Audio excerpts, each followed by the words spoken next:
Oh, everything looks great as the league prepares a year-long bash for its 100th season. Ratings rebounded this year, broadcast and streaming rights remain hot commodities and, best of all, Patrick Mahomes, Jared Goff, Saquon Barkley and Myles Garrett emerged as bona fide stars who can carry the league for the next 15 years. And yet there is trouble down the road. The current collective bargaining agreement expires in 2021, and the NFL and the Players Union already seem to be posturing and preparing for another bruising battle. When a CBA comes near expiration, there's a limited number of options. DeMaurice Smith, executive director of the NFL Players Association, said this week, "Everything other than renegotiating a new deal is a pretty tough option. You're going to have some type of work stoppage. Either it's a strike or lockout." What you're hearing from players here is not so much us trying to predict what the owners are going to do as it's our job to prepare for wars that we hope we don't have to fight. Let's be clear about this. There will be no winners in either a strike or a lockout.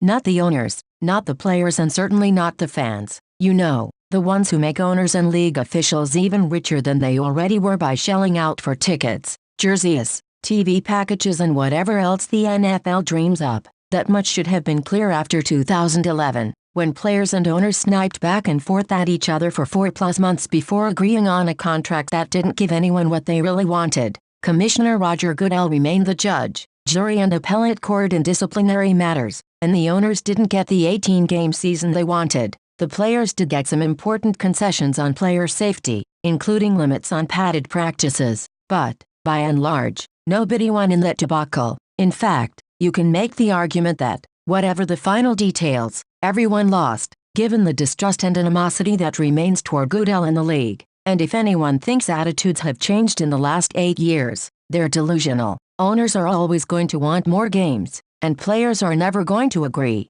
Players will always want a larger share of the pie, and owners are never going to willingly give up any of their money. No lockout or strike is going to make them budge. The NFL has faced several challenges to its integrity and reputation since 2011. The Ray Rice video revealed the NFL's callous attitude toward domestic violence. Deflategate tarnished the reputation of Tom Brady, the league's poster boy, and raised further doubts about the NFL's sincerity and truthfulness. There is no longer any doubt that football-related head trauma causes chronic traumatic encephalopathy, CTE, and other neurodegenerative diseases, and former players and their families who suffer from them continue to share their heartbreaking stories. The league badly mishandled its response to player protests for social justice, and owners continue to blackball Colin Kaepernick, yet the league has withstood them all. David Tepper paid a record $2.275 billion for the Carolina Panthers last summer. The NFL distributed $8 billion in revenue sharing in 2017, an increase of almost 5%.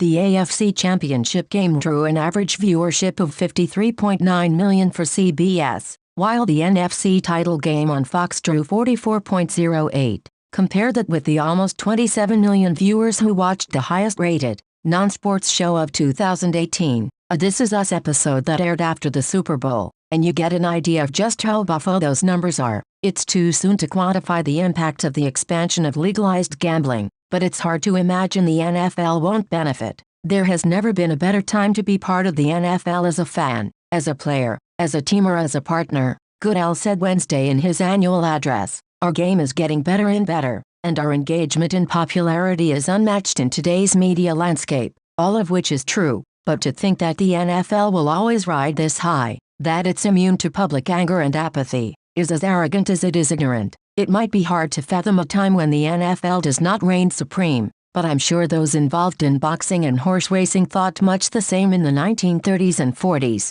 Owners and players alike would be wise to realize that, great as the NFL is, its biggest threat comes from within.